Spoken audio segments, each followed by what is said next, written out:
Alright guys, welcome back to NBME 21. Last video we had left off at this question right here about intention to treat analysis. It's a rather rare topic. It's not in first aid or anything like that, but this YouTube video right here, this one I linked it in the last video too. I'll put it in the chat over here as well. It does a good job kind of clarifying what intention to treat, as well as a couple other intention videos, what they're about. So it's not just intention to treat, there's other stuff in that video as well that you do need to know about. So let me just show you guys really quickly, because I had a couple people ask about it. So you can see this guy has this like animated video where he kind of goes into what the whole concept of I certainly had the intention to treat, but it just didn't work out that way. We're not talking about that today. What we hope that members of the experimental group will actually conduct intervention examples. And for our fictional studies, there's two data. Well, we could throw it out and say, you know what, this data is corrupted.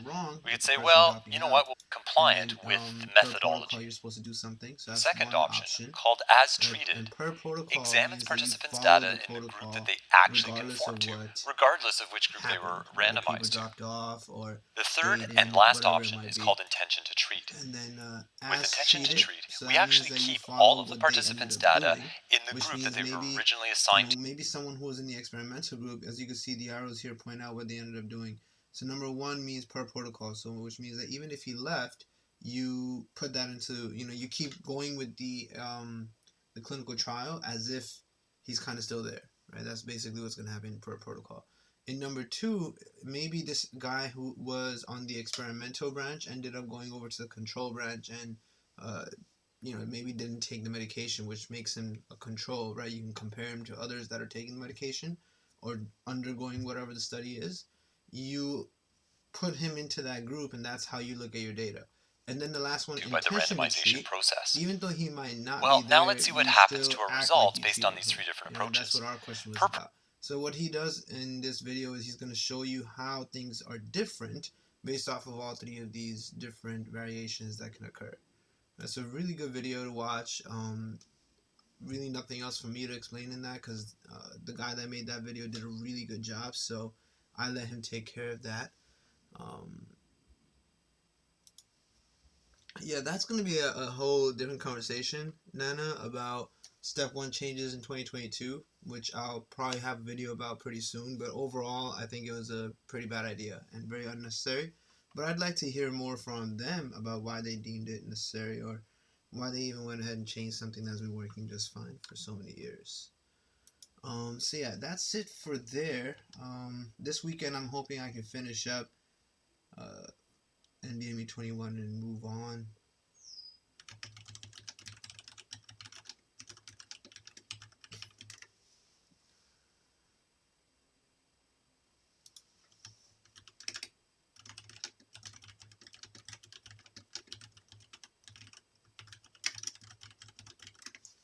Alright, so now from here on we can get going. We can probably finish up block 2 in this current video. As usual, remember that the page references here are for my annotated first aid, and for every question I'll try to do my best to associate it to something in first aid and then tell you how you were supposed to arrive at that correct answer. And it's freezing in New York today. Okay, alright, so let's get started.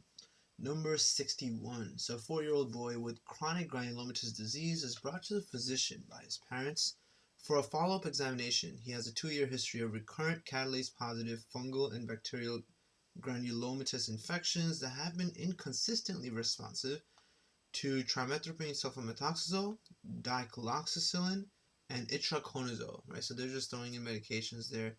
Many of you might not have really even heard of dicloxacillin, but it kind of sounds like penicillin class.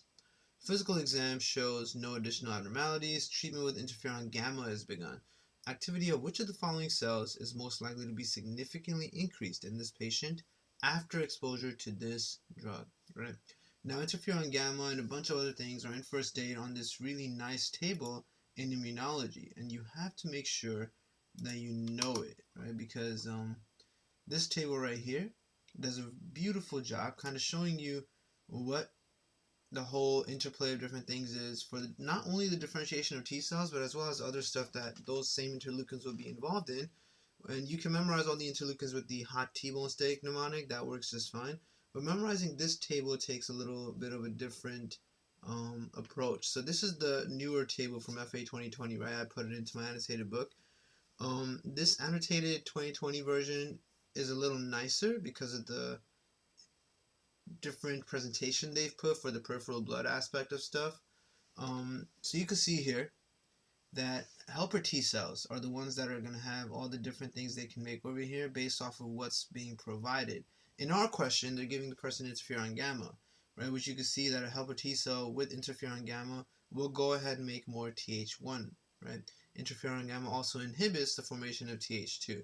This one you have to just memorize in your own way because memorizing the rest was done with this in the immunology video. So I said to remember interleukin 12 and interleukin 2 enhance natural killer cells. That's something you also have to just memorize from studying. Use the mnemonic or idea that interleukin 12 starts with the 1, right? So you can see I made it all red. So it upregulates Th1 formation, and interleukin 2 is a 2. So it upregulates Th2 formation. And the 2 squared is 4, so that's another thing. Interleukin 2 and interleukin 4 both upregulate Th2 formation. So, you know, those are the kind of simple ways of memorizing that. There's also the concept of, I think, I'm forgetting what chapter, but there's somewhere in the book they talk about interleukin 12 deficiency, right? Or interleukin 12 receptor deficiency. So to treat those patients who have interleukin 12 receptor deficiency for whatever reason, you're supposed to give them interferon gamma, because if interleukin 12 is not going to work and not give you helper Th1 cells, then interferon gamma would be the treatment there, right? So that's another way to remember the significance of interferon gamma when it comes to differentiation of T cells. Now in this question, when you look at all the answer choices, they're kind of all over the place. But here the correct answer was C, right? Macrophages producing interleukin 1. So what was this about? Interferon gamma is secreted by natural killer cells and T cells in response to antigen or interleukin 12. Interferon gamma activates macrophages to kill phagocytosed pathogens and inhibits Th2 differentiation. It also activates natural killer cells to kill virus-infected cells, but D is wrong because interleukin 3, which stimulates bone marrow, and you can remember that from hot T-bone steak, is not involved, nor is this significantly increased. So they had a couple of trick answer choices here.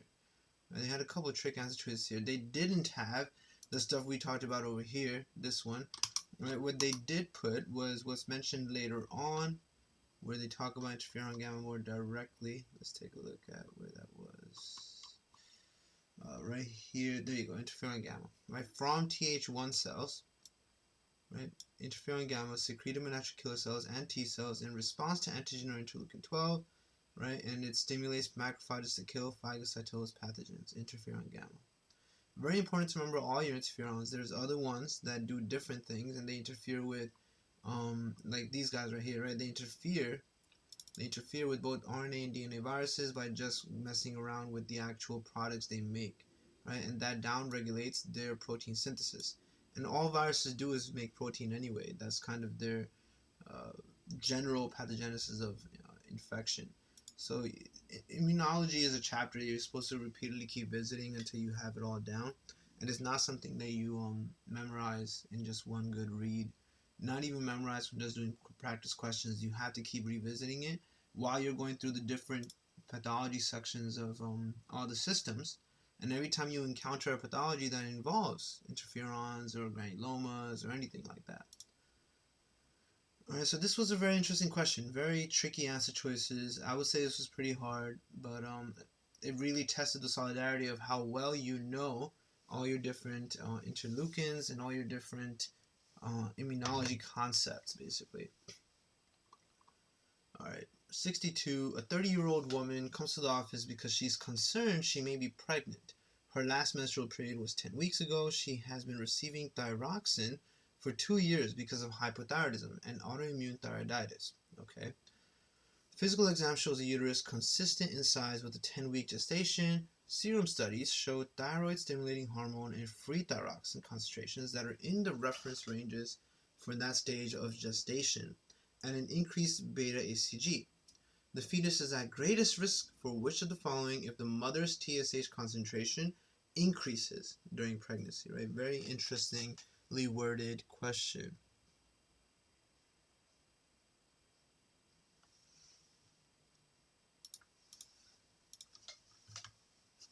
Da, da, da.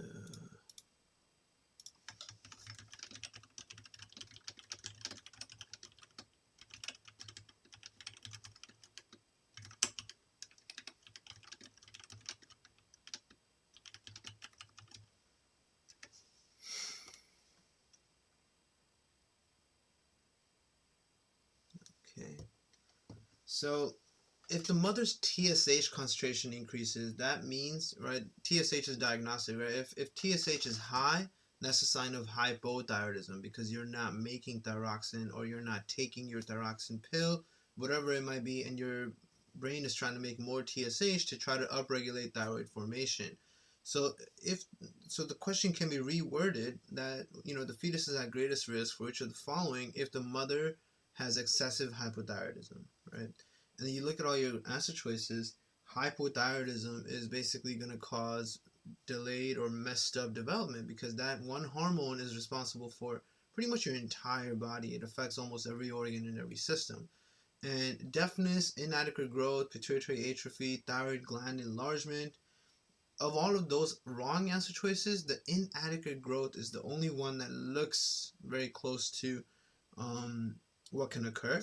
However, inadequate growth would be the right answer choice for someone a little older, not a fetus, right? A fetus is just developing, not necessarily growing, right? That's the word difference there. But abnormal brain development fits that, right? Because the fetus is developing.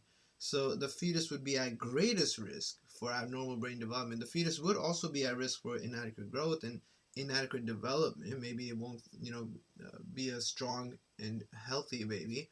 But abnormal brain development would be the highest risk factor in a mother who has hypothyroidism and isn't treating it during her pregnancy, right? So when you go ahead and have such a question like this about thyroid hormones or any hormone, always remember the tiers of hormones, right? The stimulating hormones and then the actual organ that makes the hormone and all of that. And depending on what's high or low, you should be able to figure out what the condition is. So in this question, when they put high TSH concentration, you have to remember this is about hypothyroidism. And the trick answer choices here were inadequate growth and thyroid gland enlargement. Right? Now, thyroid gland enlargement and inadequate growth, these would be things you would see in an adult with hypothyroidism, where the TSH hormone is really trying to upregulate thyroid activity, right? But not in the fetus.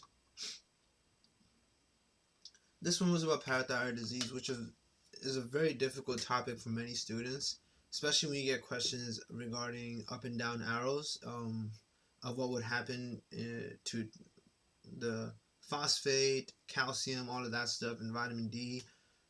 They can really trick you.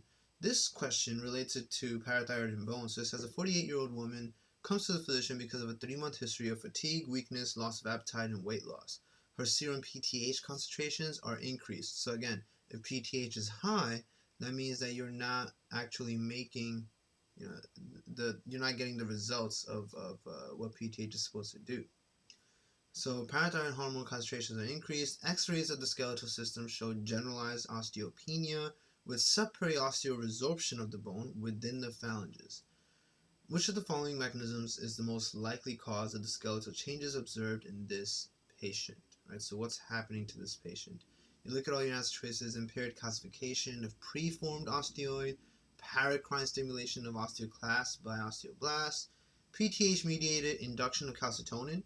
That one you can immediately rule out because that's not what PTH does at all. PTH has no direct contact with calcitonin. PTH-mediated induction of interleukin-1 or PTH-mediated production of TGF-beta. And then again, this question is kind of picking on how well you study your immunology section with the interleukins and TGF-beta and as choices D and E, and how well you were able to grasp your endocrine section. So hyperparathyroidism causing bone lesions is via PTH inducing osteoblasts to release interleukin-1 and rank ligand expression to bind rank on osteoclasts and stimulate them, but thereby increasing bone resorption. That's kind of what's happening in her. And this little pathophysiology of how osteoblasts and osteoclasts work together is a very important topic that you want to make sure you get, because even UWorld has at least, I would say, 5 questions regarding that topic of how the two guys kind of work with each other. So, diagnosing parathyroid disease. Now, in this table, you have the whole concept of everything you need to know.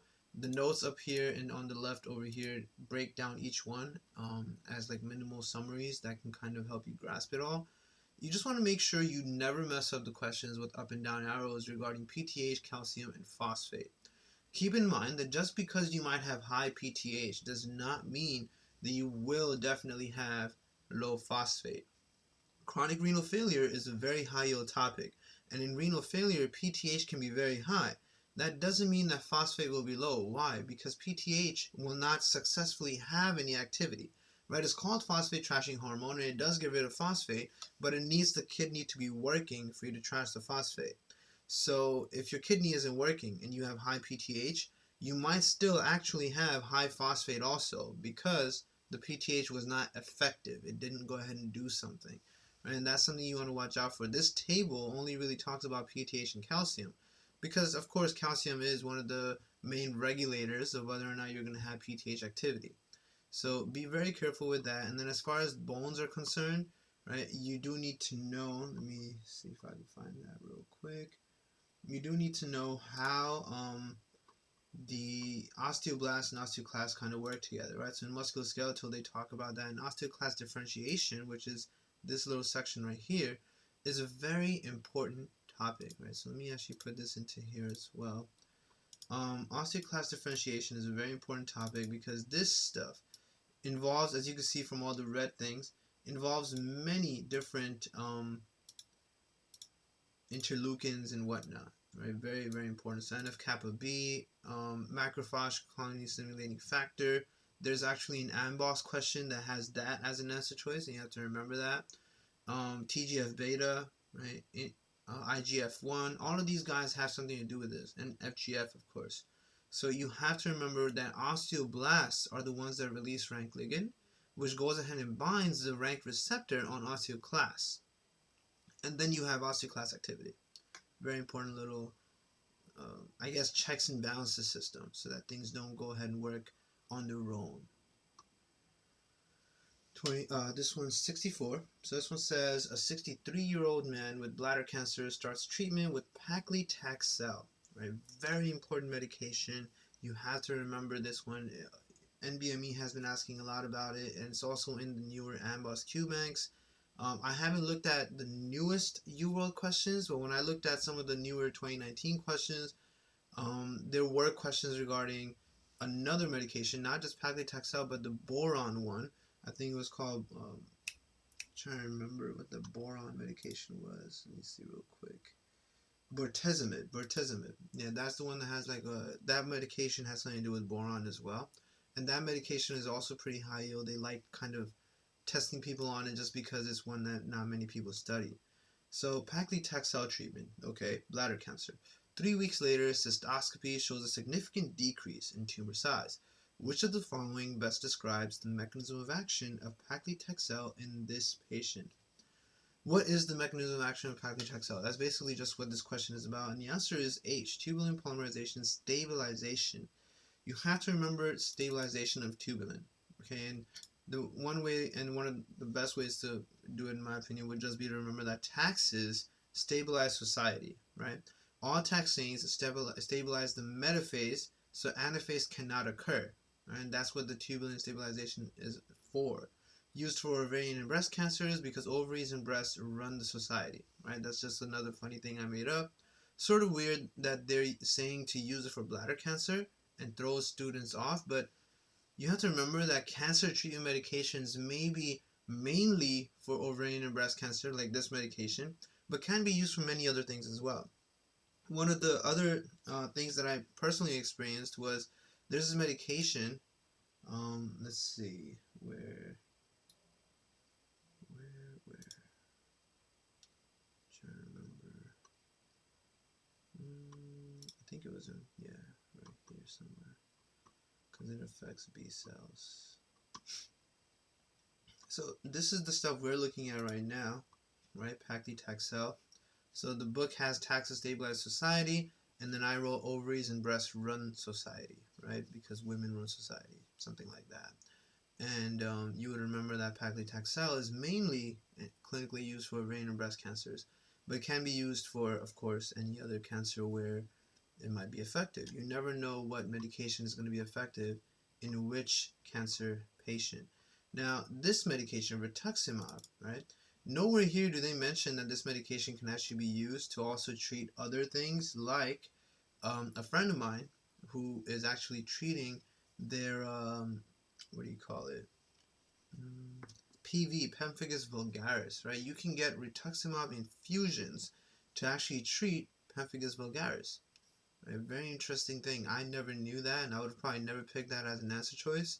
If there was a question about pemphigus vulgaris where you're kind of using rituximab as an answer choice, I would have never picked that. But because of this experience, I kind of saw that, you can have certain answer choices that you might not have actually seen personally, and it might not even be in your book, but that's the difference between books and actual practice, right? Or actual research and actually talking to people.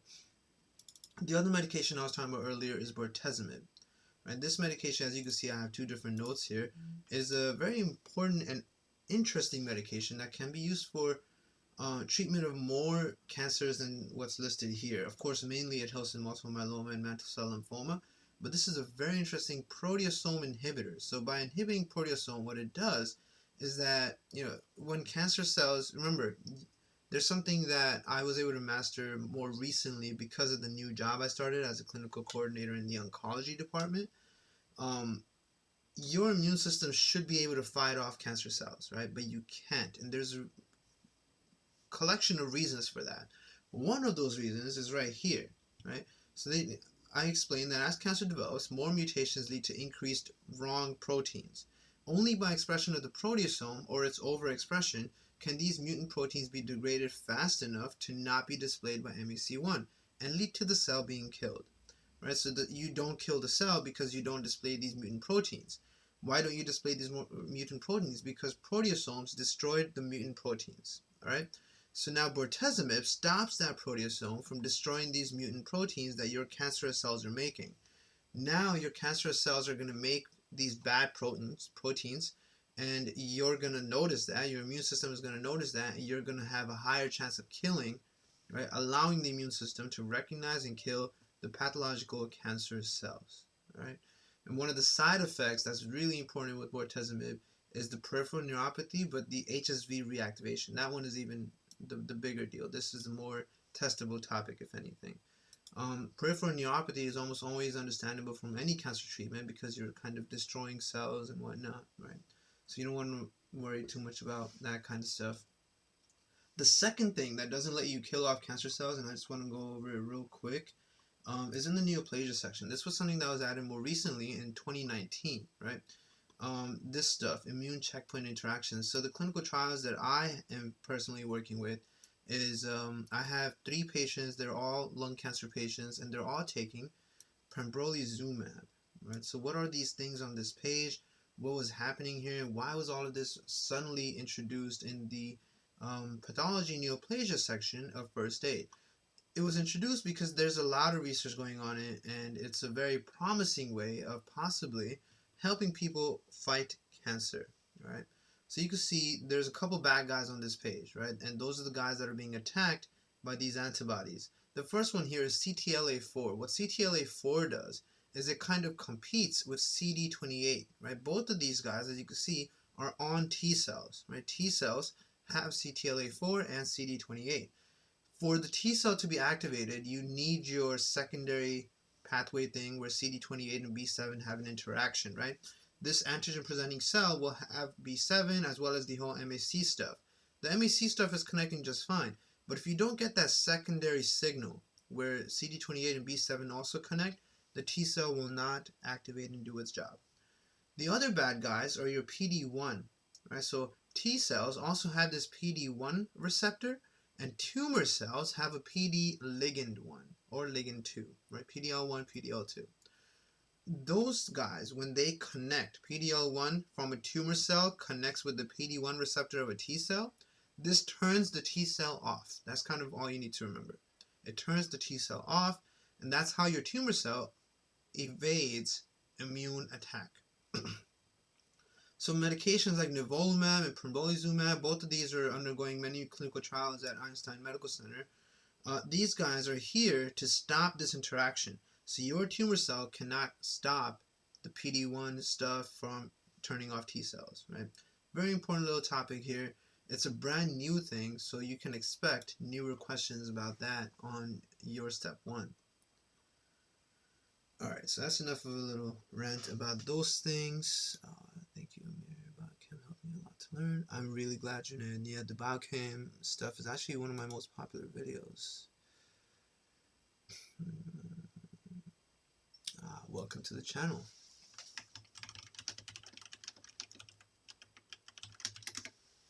Alright, so now 65. A 1-year-old girl is admitted to the hospital because of a fracture of the right femur and bone deformities. She had bilateral clavicle fractures at birth. Oral exam shows 6 erupted gray to translucent pointed teeth. X-rays of the long bones show generalized osteopenia. Genetic studies show a substitution of alanine for a glycine residue in type 1 collagen. Now, you don't really care about the alanine to glycine residue stuff. You know immediately what the problem is if whatever that mutation is in type 1 collagen. Which of the following has most likely occurred in this patient as a result of this mutation? Well, any mutation on type 1 collagen that's causing all the symptoms you're seeing in this 1-year-old girl is just osteogenesis imperfecta. And when you look at all your answer choices, the only one that really fits is C, disruption of the secondary structure of collagen molecules.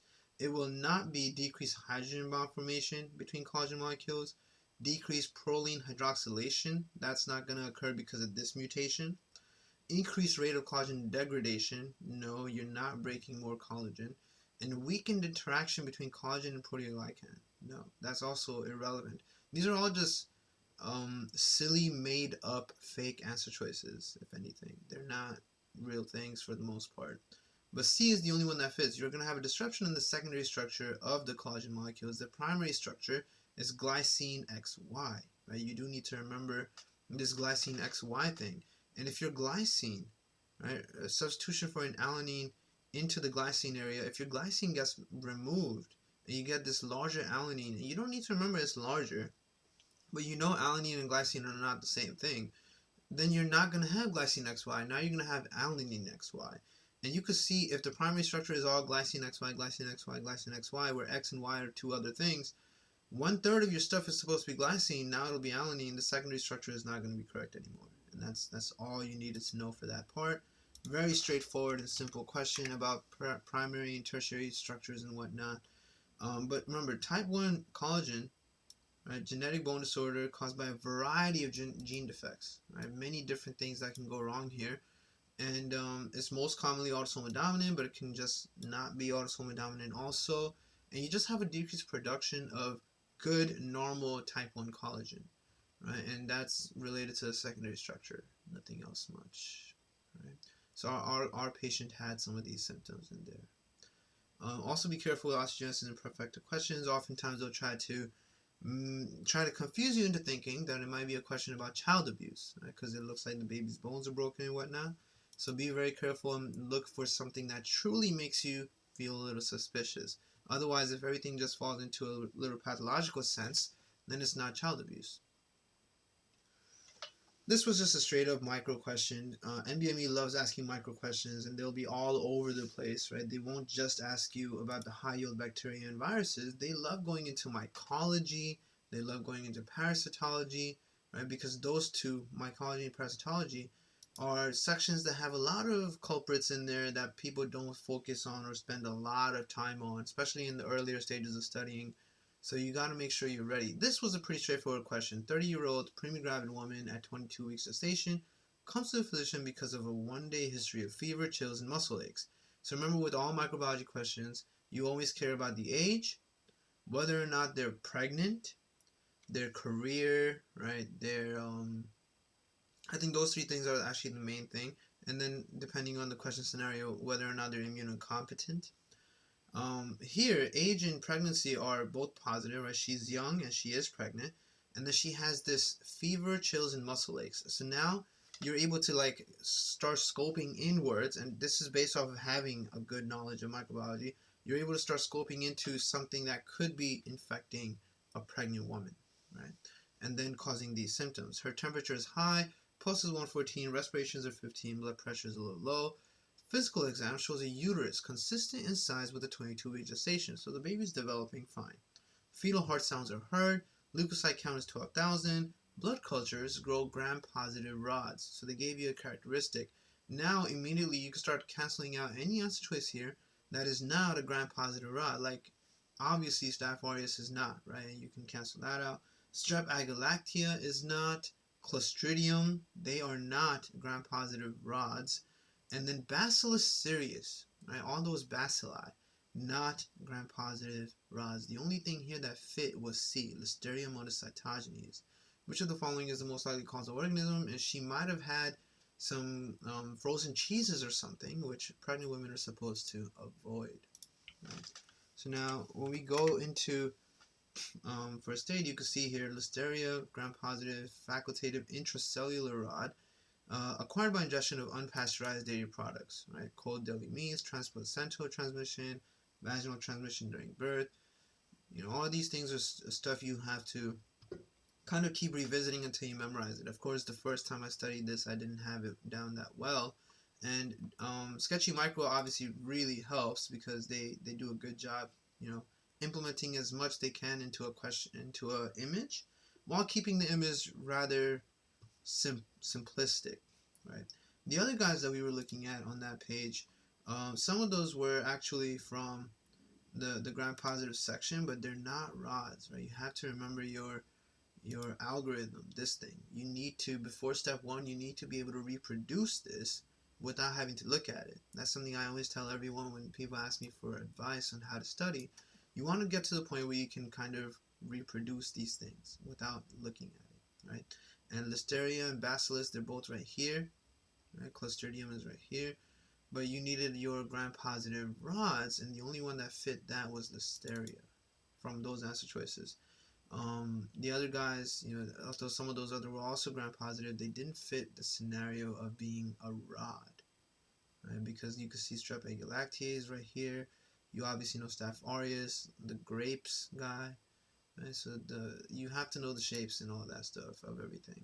And of course, microbiology takes a long time. That's why you're supposed to start studying that from med school and start mastering it back then. But it's not impossible. This is a pretty good question. So this one says a 40-year-old man is brought to the emergency department 45 minutes after his wife found him unresponsive. Temperature is 98.6, so he's not febrile. Lab studies show normal hemoglobin. Arterial blood gases are not exactly normal, right? PCO2, PO2, and bicarb. So which of the following best describes the acid-base status in this patient? And you look at your answer choices and you immediately get very intimidated, especially when you see answer choices like B, C, and E. So this acid-base stuff is something that I have a very good video under renal for the acid-base physiology stuff. And of course, acid-base physiology is a very high-yield topic. You can get questions on almost anything regarding acid-base physiology, right? You have to master this stuff the best you can. You need to be able to reproduce this table for yourself. You need to be able to use this PCO2 equation over here. And of course, you need to be able to calculate your anion gap and know if something is a mud piles scenario, right? And how they occur. For the most part, some of them are very high yield, so you should know them even better. Like DKA, I didn't have to summarize here because DKA is something that's in another part of the book and you have to know it. And there's a lot happening on this page. There's a lot happening on this page, so you got to make sure that you spend a good, day or two just studying acid-base physiology and mastering it. For this patient, it's been 45 minutes since his wife found him, but it hasn't been too long. So this is still pretty acute. Remember that chronic, or not just chronic, but the fact that for some of those metabolic compensations to occur, it can take up to 12 to 24 hours. Right? And we haven't even passed an hour yet, as far as we know. The patient's bicarb is low and PCO2 is high. So that indicates this patient has acidemia. Right? At least that much is understandable. And you have to know these numbers that I put here. Right? 36 to 44, 20 to 28. So of course CO2 is acidic and that's high. Bicarb is basic, and that's low, so that means this patient is some sort of acidemia. So you can cancel out any acid choice that has pure alkalosis, like F, respiratory alkalosis only. That you can cancel out. And then you can't really cancel out any of the other guys because there could be concomitant respiratory or metabolic acidosis and alkalosis. So can't, but F is gone. So that's all you were able to achieve so far. Here we see that CO2 is high on arterial blood gas. This means that the patient is hypoventilating since levels of CO2 are ventilation dependent, and also that the patient has respiratory acidosis. Right, that much again you can establish because the only way you really get rid of CO2 is by breathing. You breathe it out. If you're not breathing it out, that means you're retaining it because you're breathing slower, right? Very straightforward thinking. So hypoventilation, respiratory acidosis. So we have established a level of respiratory acidosis being there, which means we can kind of cancel out metabolic acidosis acid choices, right? So metabolic acidosis acid choices are going to be A, just metabolic acidosis, and then D we can retain, B will retain because it could be both guys, of course, right? Because they have respiratory acidosis here. We're saying respiratory acidosis is a yes. So any acid choice that doesn't have respiratory acidosis you would cancel out, and that would just be A. So far we've canceled A and F. This is still pretty hard. We still can't guess. We still got 4 acid choices in between here that all have respiratory acidosis in it, except for C. You can cancel out C also. Cancel out C. Right, so far, let me get that pencil. We canceled out A, we canceled out C because there's no respiratory acidosis here, and we canceled out F, right? Because we know from this much explanation, right, just based off of the PCO2 aspect of things, that this patient has respiratory acidosis, okay? Now, Henderson-Hasselbalch equation. What does this help you do? So when you plug everything in, right, pH is equal to 6.1 plus log of bicarb divided by 0.03 times PCO2. You have to keep in mind with this equation, and this is something I've spoken about before, with this equation right here, the Henderson-Hasselbalch equation, this 0.03 PCO2 part at the bottom, you can kind of ignore. You don't really need the 0.03 part. Think about it. If there's any number you're multiplying by 0.03, you're pretty much getting rid of that number, right? Now, of course, you can't put a 0 in the denominator, but essentially, it is pretty much like a very, very, very, very tiny, insignificant number. And what happens with that is if you divide any number by a very, very tiny number, you get a big number, right? So, like, for example, if you divide 10 by 1, you get 10. But if you divide 10 by 2, you get 5, right? So if you divide a big number by a very small number, you get a big number as an answer choice. So this insignificant part can have a big play on the overall aspect of stuff. Keep everything, plug it all in, and you see your answer. We have bicarb and PCO2 in our question, so we're supposed to be able to get a pH from that. Right? When you plug everything in, you get 6.92. Right? 6.92 as your answer choice. So here, pH equals 6.92, which is acute uncompensated primary respiratory acidosis with metabolic acidosis. That's what the Henderson-Hasselbalch equation was able to tell you, and that's how you get your answer choice B. When we look at Henderson-Hasselbalch, it's predicted respiratory compensation for a simple metabolic acidosis. Can be calculated using the Winters formula. That's the other thing down here, right? When you use these equations, that's how you figure out when there's concomitant stuff happening, all right? And you have to be very careful with how you use them because it depends on what's given to you. So here, when they have PCO2 is equal to 1.5 times bicarb, again, you have your PCO2 and bicarb. Right, you could use any equation to actually go ahead and figure out what's happening. If you use this one down here to check for concomitant stuff, and I didn't do that in this explanation here, but if you do and you plug it all in, you'll get another, let me see, so 1.5 times bicarb plus 8, right? So 1.5 times 12, so that's 18, right? 1.5, yeah, 1.5 times 12 is 18 plus 8, so that's 26. Okay, so 1.5 times 12 plus 8 is going to give you the 18 plus 8, which is 26, right? And that's supposed to be your PCO2 aspect of things, right? Now, look at what they tell you. If the measured PCO2 is more than the predicted PCO2, you have concomitant respiratory acidosis. If the measured PCO2 is less than the predicted PCO2, you have concomitant respiratory alkalosis. our measured PCO2 is the one that's given in the question. That's the one you measured, which is 60, right? 60 is more than the predicted PCO2. You predicted it using Winter's formula, right? So 60 is more than 26. So that means that you have concomitant respiratory acidosis, okay? And that gives away the answer choice. It must be metabolic acidosis and respiratory acidosis. You can't pick an answer choice that says there might be some respiratory alkalosis, metabolic alkalosis, because this didn't fit in, right?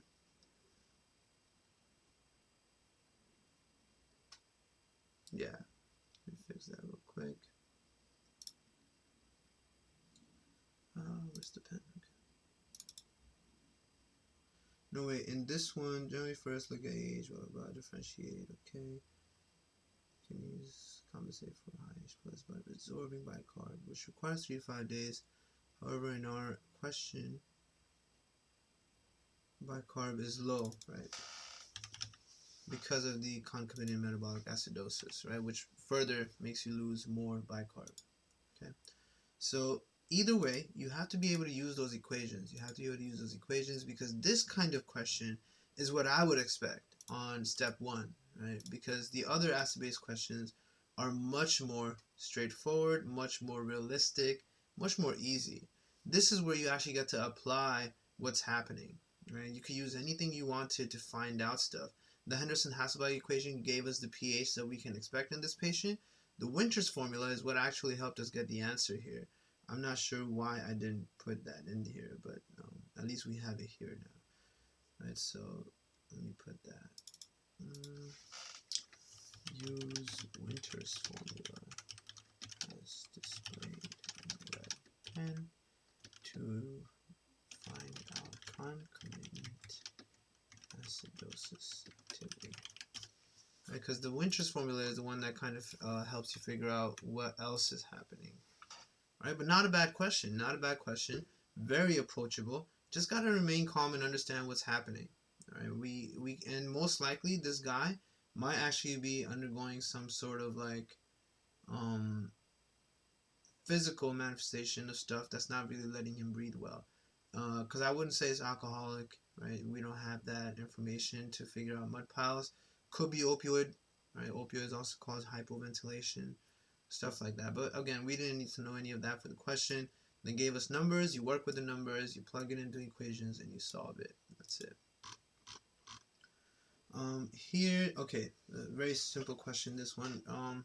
47-year-old woman with psoriasis comes to the physician for follow-up care. At her last appointment, she was given several topical creams which must be used in a specified sequence twice daily. No improvement is apparent at this appointment. Right, so it's been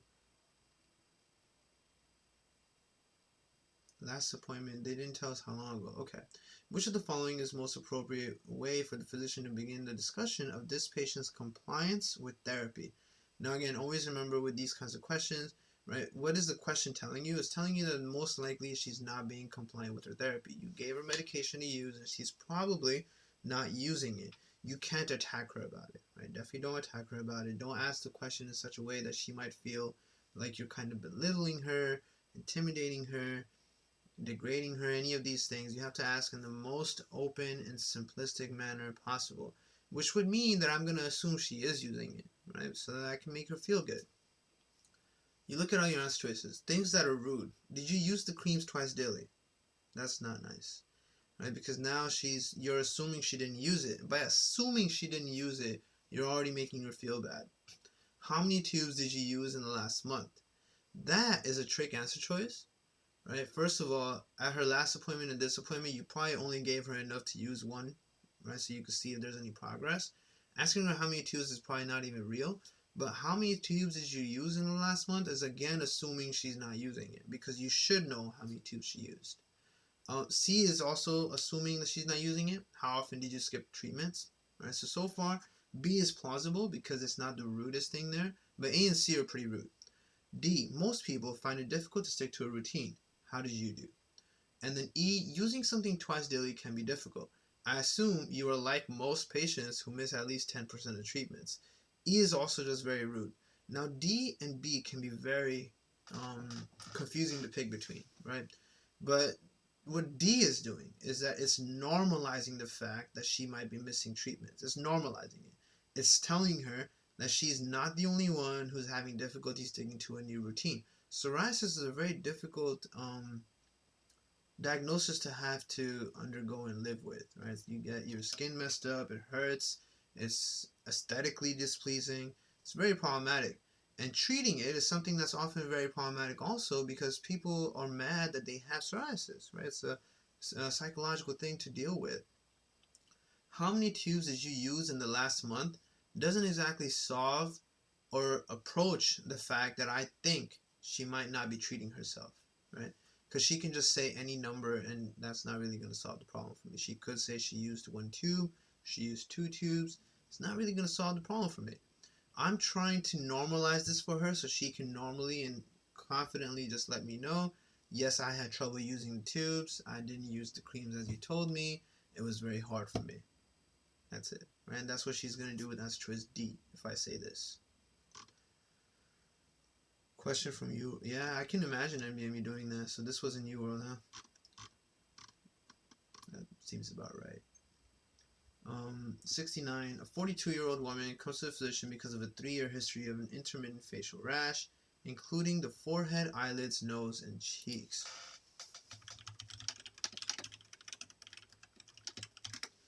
So rash on the forehead, eyelids, nose, and cheeks. So facial rash. She says that the rash seems to be getting worse since she moved from New York to Florida last year. Now, New York is cold. Florida is pretty warm. Florida is also a place where you spend more time in the sun.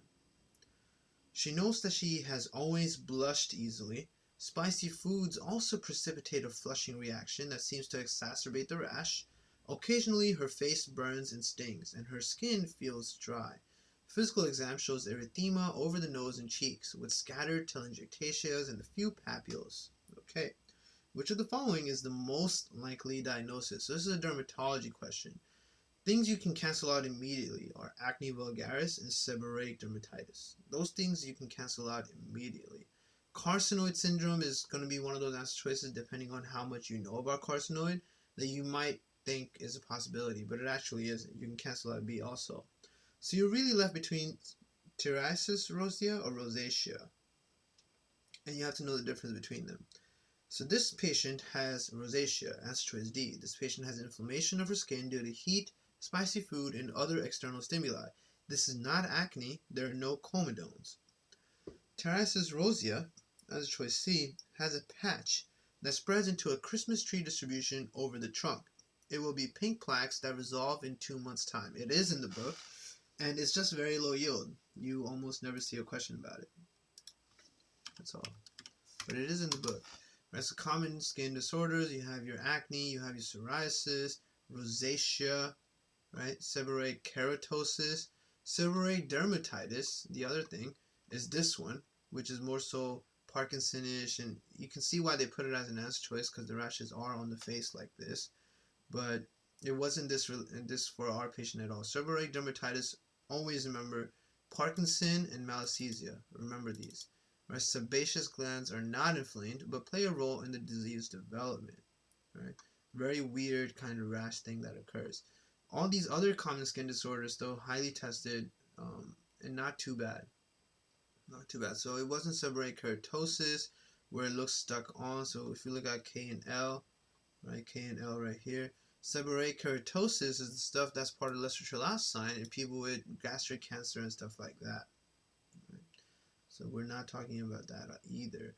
Our patient has rosacea. Answer choice GA. This is how she's presenting. Okay.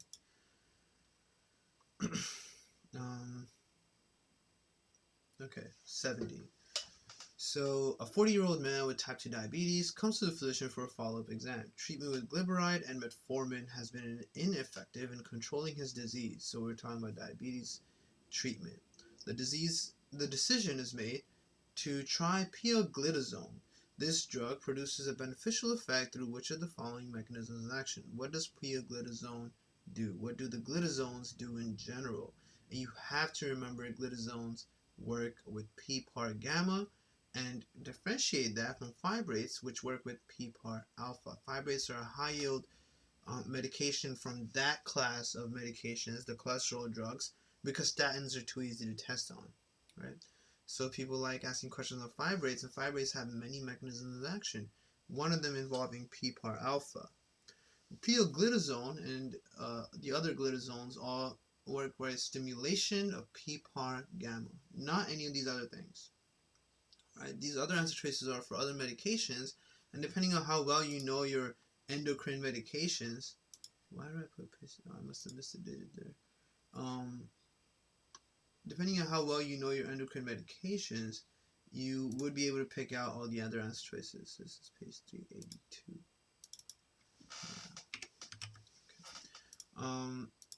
And right here, you have to remember, I think in 2020 they made one tiny new mnemonic, if anything, but nothing major changed in this section.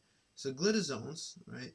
I always remember glitazones are bad for bones, right? That's the only thing, because there's an increased risk of fractures, which kind of also means you don't really want to give this to a woman who might be postmenopausal, and you definitely don't want to give it to elderly people, right? Because you don't want any of them to get a higher chance of fractures.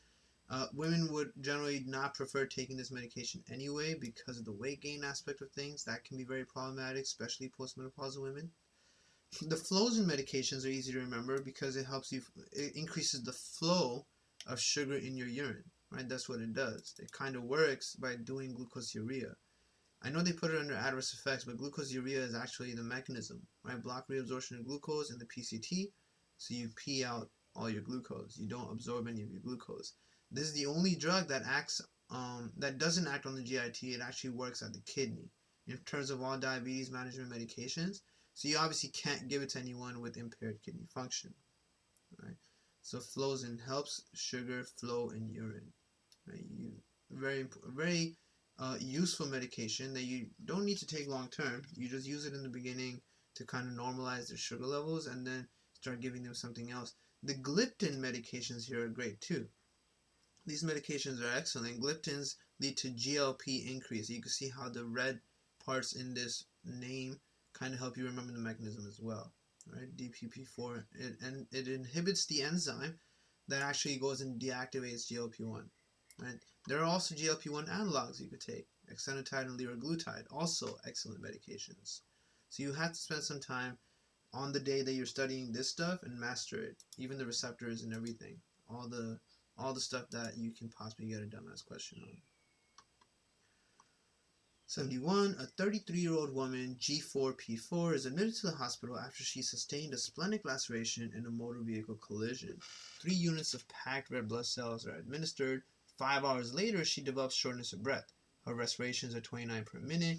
Crackles are heard throughout both lung fields.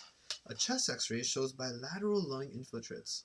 ABG analysis on room air shows a PO2 of 55, so she's not getting enough oxygen. Which of the following is the most likely cause of this patient's condition?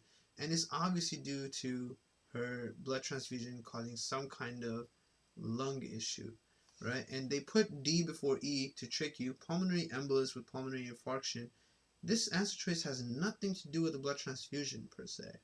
A pulmonary embolus would be something you would get from like a bone fracture. Long bone fracture, like a leg fracture, fracture of any bone in the legs. But this is just E, transfusion-related acute lung injury. Very much so. It's not a hemolytic transfusion reaction. It's not an anaphylactic reaction.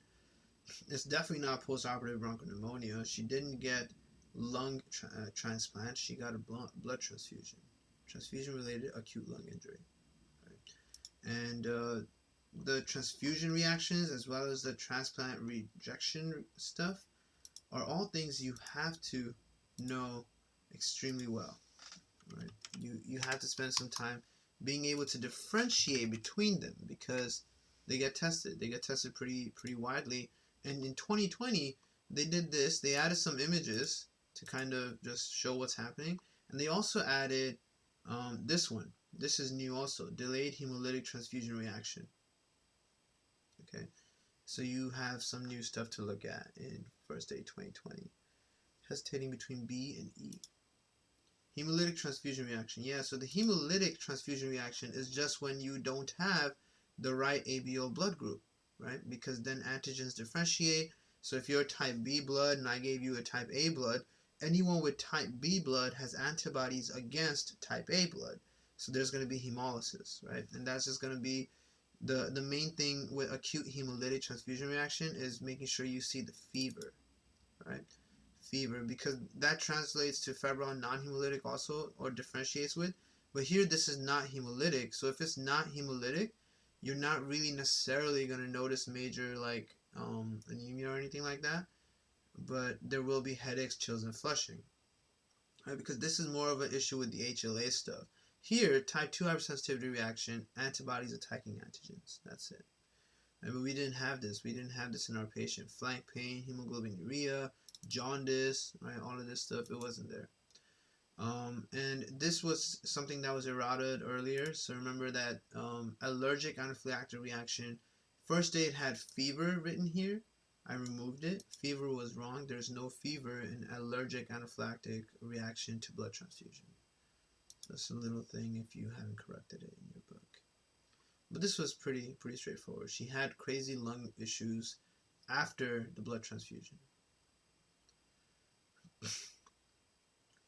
Alright, 39. A 47-year-old, wait, not 39, sorry, 72. A 47-year-old man is brought to the emergency department by his wife because of severe chest pain for 2 hours. Alright, so the wife is bringing in a guy with severe chest pain. Okay, he's 47. Pulse is 110 per minute and thready. Blood pressure is low. Pulse oximetry shows an oxygen saturation that's also low. Physical exam shows cold, clammy skin, which are descriptions that you use for shock. Crackles are heard bilaterally in auscultation, which means that the heart isn't working and blood is backing up into the lungs. You always have to understand that. An ECG shows 4 mm ST segment elevation and leads V4 to V6. So remember, we talked about an ECG, right? When you do an ECG for a person, you put V1 over here on the right side of the mediastinum. Then all the other V's go on the left, so V2, V3, V4, V5, V6. So V4 to V6 are down at the bottom over here, which is looking at that part of your heart. And remember, your heart is kind of pointing in that direction. It's not straight like this, right? So something's wrong over there, and it's an ST segment elevation, which means that this is pretty much a big deal. So it's a transmural MI, right? ST segment depression, remember depression means you heard from the inside, so that's more of a inside endocardial damage to the heart, and MI inside, not a transmural, not through the whole wall. So ST segment elevation V4 to V6, transmural MI. Which of the following is most likely to be decreased in this patient because of the MI? And they gave you the cardiac output is 2 liters per minute, which is also very low. So what's going to be low in this patient? All right, let's look at the answer choices. Arterial lactate concentration. Lactate or lactic acid will always be high when you're working out, exercising, anything like that, right? And what this patient is going through is very much like exercise. This is really bad, right? This guy is struggling to fight through something. His lactate concentration will be pretty high, right? And one of the other reasons is because think of exercise where you're running out of oxygen and you're using up all your blood and your blood is circulating really quickly. It's kind of what's happening with this guy too. He's not getting enough oxygen and his blood is really low, right? So lactate concentration will be high, not low. Hemoglobin concentration was a trick answer choice, right? His hemoglobin concentration will not be decreased, right? When you get an MI, your hemoglobin doesn't go down. You don't lose hemoglobin. You have hemoglobin, you're just not circulating enough blood because your heart isn't pumping well enough. But all your hemoglobin is there. So B will just be normal. Mixed venous oxygen tension. That looks like a very confusing answer choice, but it's not one you can debunk it immediately, so you leave it there. Pulmonary vascular resistance. That sounds like pulmonary hypertension. If this was supposed to be high, right? But it's not going to be, if this was supposed to be high, you would have pulmonary hypertension. And would this be low in this patient? Why would your pulmonary vascular resistance be low in an MI? There's just no reason for that, right? So this is not going to be the correct answer. Systemic vascular resistance. Well, would this be low? So now D and E were trick answer choices as well that would really catch someone off guard and you might go ahead and pick it. E is also one that you're very prone to picking because they told you that the patient is hypotensive, 90/70, which means that your systemic vascular resistance is pretty low, right? But that's not why this guy is hypotensive. Think about it. Blood pressure is two things, right? This word itself is two things. It's blood and it's pressure. The blood part is the part that's low in this guy. There isn't enough blood in his vessels for him to have blood pressure. But when you say systemic vascular resistance is decreased, that's talking about the pressure part of blood pressure. And that's not what's happening in this case. His systemic vascular resistance would actually be pretty high to try to fix the problem here, which is the MI. So you would constrict blood vessels to send blood to places. Remember, we talked about this many times way in the beginning when we talked about cardiovascular. I told you guys all to find some kind of water hose and squeeze it, and you'll notice that water goes through it much quicker, right? And the other concept that if a vessel is dilated, blood stays in the vessel. But when the vessel constricts, blood leaves the vessel and goes to the organs. And this guy, he's going to have systemic vascular resistance that's high because he's going to try to send blood to all the organs. He's not sending enough blood right now. But his blood pressure is still low because he doesn't have enough cardiac output, right? So the only thing that would be high from these answer choices, would be low from all these answer choices would be the mixed venous oxygen tension. There wouldn't be enough oxygen in his mixed venous blood because his cardiac output is so low, right? Decreased oxygen delivery to all the tissues due to decreased cardiac output leads to the tissues extracting more oxygen from the passing red blood cells than they normally would, right? So his mixed venous oxygen tension, the amount of oxygen in his venous blood, will be really, really low because your body is going to suck out all the oxygen from any blood that's passing through any organ, right? Decreased cardiac output will cause peripheral vasoconstriction, so E would be high, right? Pulmonary vascular resistance increases in efforts of getting more blood out of the lungs and into the body, right? Everything's vascular resistance would increase, these two guys especially, because they're trying to send blood out of those organs and into the other organs, all right? That's how you want to think about that. And hemoglobin is not changing. There's no anemia in this patient. He just has an MI. Okay. 73. An 18-year-old man comes to the physician because of a 2-week history of extreme fatigue. You can see he's anemic. Physical exam shows scleral icterus, which is also part of anemia. Lab studies show reticulocyte 22. 2,3 BPG is 10,270 when normal is about 4,000, right? Super high. Serum bilirubin is 10, indirect is 8.5, right? So he's also got some kind of issue here. This patient most likely has a deficiency of the activity of which of the following enzymes in the erythrocytes? And you look at all your answer choices. So you have to remember 2,3-BPG, right? This is a very, very important substrate, not only in biochemistry, but also in respiratory. 2,3-BPG also affects your affinity for oxygen, and we've already spoken about that in the respiratory videos that I've been recently finishing up. You look at all your answer choices here and you get intimidated because you don't remember the biochemistry, right? And I haven't done the video yet for the study routine and the order in which you're supposed to study stuff, in my opinion. But one of the things you always want to make sure you do is for metabolism, which is such a big section, right? And I always count ethanol metabolism as part of metabolism also, not a part of nutrition. For metabolism, you want to make sure that you revisit, well, first of all, you should have this page printed out, the rate-limiting enzymes, and you always revisit all the sugar-related stuff, hexokinase, glycolysis, gluconeogenesis, PDH, TCA. Revisit all of that whenever you do endocrine, right? Because in endocrine, you talk a lot about diabetes and other sugar-related stuff. And in our question, they're asking you, why does this guy have high 2,3-BPG? That's basically all they're really asking you. Right, so if BPG is elevated, it means the enzyme after, right, the enzyme that's supposed to use the 2,3-BPG is not working. BPG is made after PFK1 does its job. Later, pyruvate kinase makes pyruvate. If you have a lack of glycolytic enzymes, you get hemolytic anemia, right? And that's what's happening to this guy. Right? Because in this question, you might be wondering why he even has this anemia. And how do you know it's hemolytic? Because bilirubin is high. Right? So hemolytic anemia in this patient due to insufficient activity of pyruvate kinase. how would you even pick that as choice? Well, for one part, you would know it's not the other guys, right? It's not G3P dehydrogenase. It's definitely not hexokinase related. Phosphofructokinase, PFK, is actually part of the stuff with F26BP that regulates whether or not you would do glycolysis or gluconeogenesis. You need to be able to talk about this regulation without looking at the book, right? And I always say, think of PFK as KFC. That means you're fed. So PFK activity would be high if you're fed. And being a kinase, it adds more phosphates, right? So F6P becomes F16 bisphosphate. You add more phosphates because it's a kinase. If you're not fed, if you're starving, then the FBPase will be active.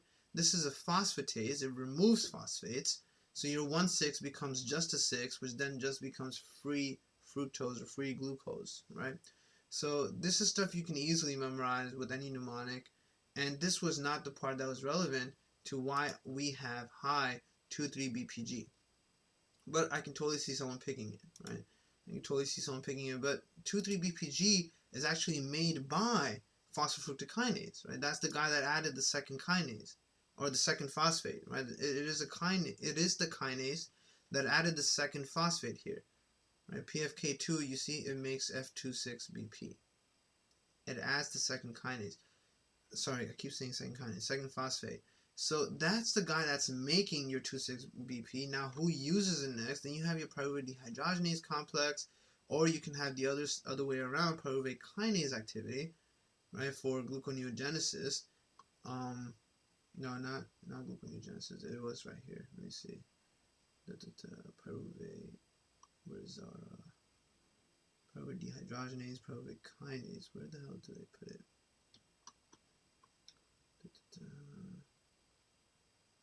I don't know where they put it. Let me see. Hold on. Wait. Yeah, pyruvate kinase. Right. If your pyruvate kinase is not working, you always want to think of that. I think it's another name. Let me just check this real quick on the other screen. What is pyruvate kinase? Involved in the last step of glycolysis, right? So, glycolytic stuff right here, right? Pyruvate kinase. Right, that's the guy that wasn't working for us, because remember, F16BP, we've made it, right? We made the double phosphate stuff, and then it goes into glycolysis. If any of these other guys were missing, you don't do the glycolysis, right? And we're saying pyruvate kinase is missing, because that's the only answer choice in our list of answer choices that we can pick. When you look at all of these guys, you should be able to associate them to a certain cycle. Where is it that you use this enzyme? What does this enzyme do? Right? And pyruvate kinase, you remember, is part of glycolysis. It is the last enzyme, and it's one of the irreversible enzymes that you need pyruvate carboxylase for, as well as PEP carboxykinase for, to go backwards. Right? If it's not working, you can't do glycolysis. If you can't do glycolysis, that really sucks, because then you can't use the energy you're eating. You can't use the glucose you're eating. And that can lead to hemolytic anemia. Alright, so that's what this interesting question was about. So unrelated to this slide, but when will you be finishing respiratory? Oh, as soon as I'm done with this, I'm looking forward to be done with that this week. I need to finish that up and get that first aid mastery playlist done, so that that would be finished. And then I'm looking to start CK videos from March, which I am on schedule for, so that should work out. 74, a 27-year-old pregnant gravid woman, 39 weeks gestation, is admitted to the hospital in labor. She has a 5-year history of type 2 diabetes, currently treated with insulin. During the pregnancy, she has difficulty controlling her serum glucose concentrations. At a previous exam 1 week ago, her hemoglobin A1C was 8.4%. There's no family history of serious illness. On admission, the cervix is 100% effaced and 7 centimeters dilated. The vertex is at +1 station. And these are things you might not know much about. This entire sentence about on admission, if you haven't done your OB gynecology rotation, if you haven't had actual inpatient experience with it, or if you haven't read about it, you might have no idea what's happening there. Fetal weight is estimated at 4,100 grams, which is a little on the higher end. Which of the following, actually not a little, that's pretty heavy, that's a heavy baby. Which of the following is the most likely obstetric complication? So you're about to give birth to a big ass baby. What's the most likely issue that can happen? Shoulder dystocia of the baby. Right? We're talking about an obstetric complication. It is not going to be amniotic fluid embolism, diabetic ketoacidosis, Diabetic ketoacidosis occurs to people who don't take their insulin when they need to. That's not our scenario here. It's not going to be preeclampsia, which is a hypertension thing. It's not going to be a retained placenta. Why would you have a retained placenta? And that's going to lead to DIC. All we're talking about here is that this baby is very big because of gestational diabetes, and when you're taking the baby out during delivery, you can have shoulder dystocia or any other similar issue because you couldn't get the baby out as flawlessly and as smoothly as you initially wanted to.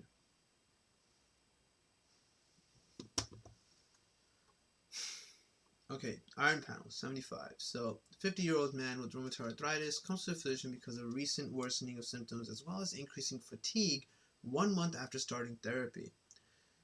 And you look at all this, hemoglobin is low, platelet count is between the 150 to 400, MCV is low, so this is microcytic anemia in the 50-year-old man. Initially, the first thing you want to think of is maybe he needs a colonoscopy. Serum iron and total iron binding capacity. Iron binding capacity is actually low here, right? And iron is 30, but they didn't tell you normal iron. So let me just check real quick what is normal iron levels.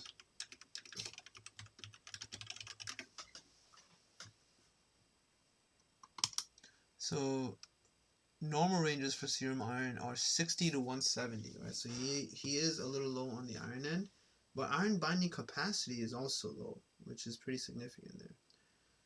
Which of the following is the most likely diagnosis? And you have anemia of chronic disease, right? Which he does have a chronic disease. Autoimmune hemolytic anemia. Autoimmune hemolytic anemia. I mean, he has an autoimmune condition, the rheumatoid arthritis, but not an autoimmune hemolytic anemia condition, right? We don't have any information here to understand if there's any hemolysis going on. Definitely not lead intoxication. He doesn't have stomach pain or any of those adult symptoms of lead intoxication. Sideroblastic anemia and beta thalassemia minor. Beta thalassemia minor is pretty silent, benign. It doesn't really do anything. It's not beta thalassemia major. So that's probably not the answer either. So you're really in between A and D and a little bit of B. Now, how do you pick one? This patient has a low iron binding capacity because their total iron levels are probably okay, and that's what you're supposed to get there. That's the significance. They told you the serum iron is 30, but total iron binding capacity, and they put total here, right? TIBC is 150, which means that he's actually got a lot of iron that's already bound, right? He's bound a lot of iron. He doesn't have the capacity to pick up more iron right now, which means that his iron levels should be pretty normal. The other choices don't even make sense, and IDA is not a choice here. Iron deficiency anemia is not a choice here. Patients with rheumatoid arthritis can have anemia of chronic disease. And anemia of chronic disease, which one is right here, is a pretty unique row, as you can tell. It's different from all the other rows. In here, you're noticing that your iron level is high, but you still have low serum iron, right? Because you're storing it all away, right? So your serum ferritin or your general iron levels are pretty good, but serum iron is still looking low. Transferrin iron saturation percentage is low. Total iron binding capacity is low. You can see how anemia of chronic disease is a row that you would kind of compare to iron deficiency anemia, where iron is actually low. So you see both of these are low. And you have the capacity to bind more iron because you're empty of iron. Right? Big difference between IDA and ACD.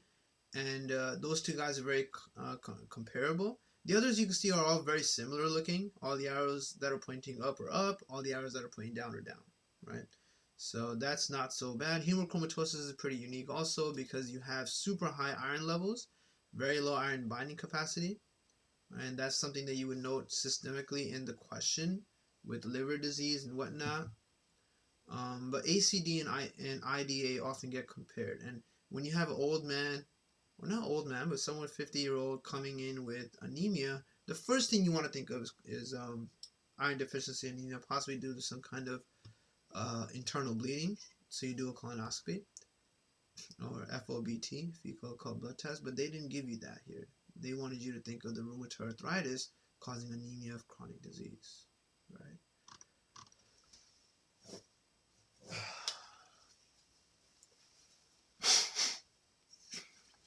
Excuse me. All right. Now we're looking at a 64-year-old woman. Question number 76. 64-year-old woman with type 2 diabetes and hypertension comes to the physician because of soreness and muscle pain for 3 weeks. She says the pain is in most large muscle groups and usually occurs at night. She began rosuvastatin therapy 4 weeks ago for dyslipidemia. Her medication regimen also includes gemfibrozil, and immediately you're like, whoa, right? You can't take statins and fibrates together. So then you jump, because you might be running out of time, you just jump to the question. The most likely cause of her condition is an interaction between rosuvastatin and which of the following drugs. And you don't even care about anything in the middle because her condition you already know, soreness and muscle pain. So it must be an interaction between the rosuvastatin and the fibrate, and you just pick it and you move on. Right? If you're running out of time. But if you're not, then at least you have the confirmatory knowledge. This is a very straightforward question telling you that as amazing as it would be to be able to take statins and fibrates together, you can't. You can't, very unfortunately. Because if you could, then you would be treating all the big problems at the same time, right? Statins lower LDL and fibrates lower triglycerides. So you could lower both LDL and triglycerides in a patient while increasing HDL, the good guy. But you can't because you get myopathy, right? Excessive myopathy, especially if you take both together, right? So the myopathy part is a problem. Very unfortunate, weird pharmacological mechanism problem. This was a very straightforward syphilis question. A 23-year-old woman comes to the student health center because of a 2-week history of a vaginal sore. She has been sexually active with a new partner and they use condoms inconsistently, which basically means they don't use condoms. Pelvic exam shows a non-tender ulcer on the vulva. Non-tender. So you have to remember all the tender things, right? The tender guys are your Haemophilus ducreyi and herpes. Dark field examination, which is literally only used for syphilis when it comes to STIs. Dark field examination of a scraping is positive for spirochetes, so that's pretty confirmatory of syphilis. Which of the following histologic changes is most likely to be seen on a biopsy specimen of her lesion? A vaginal sore. So what do you see with this? You're going to note the obliterative endarteritis with lymphocytes and plasma cells. This is especially something you also see in the aorta. All right? The pathologic changes associated with syphilis are characterized by obliterative endarteritis that is found in all stages of the disease. Very important little topic. Right? The granuloma stuff is also pretty important, but it's not granuloma with caseation, and it's not granuloma with suppuration either. Those were trick answer choices. So was A, acute inflammation with abscess formation. You don't get abscesses. And pyogranulomatous inflammation with edema, you do not get edema. But there is a granulomatous thing that occurs in syphilis, and you have to remember what that is as well. So, if we go, I think we should be able to find it right here. Yeah. So you have to remember that the gamma you get in tertiary syphilis is coagulative necrosis, right? And that is granulomatous. Right? There is a granuloma related stuff in syphilis. It's just not what our patient was presenting with. Right? 78. A 40-year-old woman comes to the physician for an initial examination. She says that she is health conscious and eats only natural organic foods. Fasting serum lab studies show a triglyceride concentration of 380, which is high. CBC and serum electrolyte concentrations are within reference ranges. The physician suggests that the patient try taking fish oil and a supplement to treat her dyslipidemia. Which of the following best describes the mechanism of action of the most appropriate vitamin for this patient? What vitamin? And that would be niacin. We actually just saw it when we were on that page. Right? Niacin is actually a great thing for cardiovascular treatment. And it's on this page, niacin. You have the fish oil stuff here too. Right? Decreased free fatty acid delivery to the liver and decreased activity of triglyceride synthesizing enzymes. The niacin is another guy that often gets compared to fibrates. Remember, fibrates are pretty high yield because they have so many mechanisms. Not only is there the PPAR alpha stuff to induce HDL synthesis, it also upregulates LPL to increase TG clearance. And it also inhibits cholesterol 7-alpha hydroxylase, which can cause the side effect of cholesterol gallstones. Niacin, which is vitamin B3, inhibits lipolysis by inhibiting hormone-sensitive lipase, HSL. in the adipose tissue, it also reduces VLDL synthesis, right? And then it has many side effects you can get questions on. So this patient will be taking niacin, and how does niacin work? It's A, antagonize VLDL cholesterol secretion. You stop secreting the bad cholesterol. The other answer choice is increase catabolism of LDL, inhibit cholesterol uptake, inhibit HMG-CoA, which is statins, and stimulate PPAR-alpha, which is fibrates. They're irrelevant. They're not the way this works. All right. So at the very least, you should have been able to cancel out answer choices D and E, because you know D is a statin, E is a fibrate, and those are not our answer choices. Inhibit cholesterol uptake. Uptake would be the ezetimibe stuff, right? Prevent cholesterol absorption at the brush border. That's not what we're talking about either. And increase catabolism of LDL cholesterol.